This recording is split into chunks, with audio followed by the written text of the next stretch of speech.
कल्पना कीजिए, एक ऐसा आदमी जिसके नाम से 3 राज्यों की पुलिस कांपती थी, जिसे पकड़ने के लिए भारत सरकार ने करोड़ों रुपए खर्च किए, जिसने 100 से ज्यादा लोगों की जान ली और जो 20 साल तक जंगलों में पुलिस को चकमा देता रहा, उसका नाम था वीरप्पन। लेकिन सवाल यह है कि क्या वीरप्पन सिर्फ एक खूंखार अपराधी था या फिर सरकार की नीतियों का शिकार बना एक बाकी? आज हम जानेंगे भारत के सबसे रहस्यमयी और खतरनाक डाकू की पूरी कहानी। 18 जनवरी 1952 कर्नाटक के एक छोटे से गांव गोपीनाथम में एक बच्चे का जन्म हुआ। नाम रखा गया कूसे मुनिस्वामी वीरप्पन। गरीब परिवार में जन्मे वीरप्पन का बचपन जंगलों के बीच बीता। महज 10 साल की उम्र में उसने पहली बार बंदूक उठा ली और 17 साल की उम्र तक वह हाथियों का शिकार करने लगा था।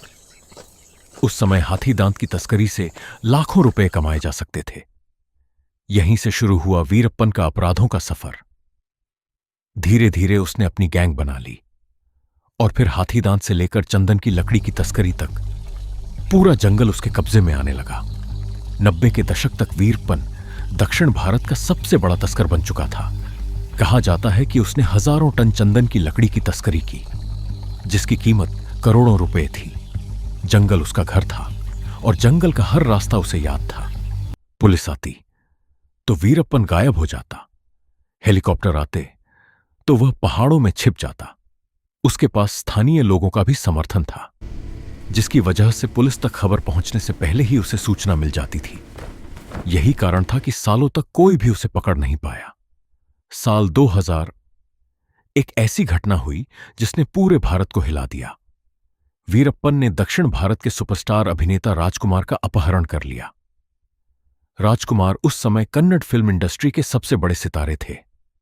अपहरण के बाद पूरे कर्नाटक में तनाव फैल गया। लोग सड़कों पर उतर आए। सरकार पर दबाव बढ़ने लगा। 108 दिनों तक राजकुमार वीरप्पन की कैद में रहे। इसके बाद उनकी रिहाई हुई, लेकिन इस घटना ने वीरप्पन को अंतर्राष्ट्रीय सुर्खियों में ला दिया। अब वह सिर्फ एक तस्कर नहीं, बल्कि देश का सबसे वांछित अपराधी बन चुका था। वीरप्पन को पकड़ने के लिए बनाई गई स्पेशल टास्क फोर्स, हजारों पुलिसकर्मी, करोड़ों रुपए और कई वर्षों की योजना, लेकिन वीरप्पन हर बार बच निकलता था। फिर आया साल 2004। पुलिस ने एक गुप्त ऑपरेशन शुरू किया। नाम था ऑपरेशन कोकून। 18 अक्टूबर 2004 की रात वीरप्पन को धोखे से एक एम्बुलेंस में बैठाया गया। उसे लगा कि वह सुरक्षित है, लेकिन बाहर पुलिस उसका इंतजार कर रही थी। कुछ ही मिनटों में मुठभेड़ शुरू हुई और भारत का सबसे बड़ा डाकू हमेशा के लिए खत्म हो गया। वीरप्पन मर गया, लेकिन उसके बारे में बहस आज भी जारी है। कुछ लोग उसे खूंखार अपराधी मानते हैं, तो कुछ लोग उसे गरीबों की मदद करने वाला व्यक्ति बताते हैं। लेकिन एक बात तय है, वीरप्पन ने भारतीय इतिहास में अपनी ऐसी छाप छोड़ी जिसे शायद कभी भुलाया नहीं जा सकेगा। आपकी नजर में वीरप्पन क्या था? एक खतरनाक अपराधी या सिस्टम के खिलाफ खड़ा हुआ बाकी? कमेंट करके अपनी राय जरूर बताइए और ऐसी ही रहस्यमयी और सच्ची कहानियों के लिए चैनल फैक्ट अड्डा को सब्सक्राइब करना मत भूलिए।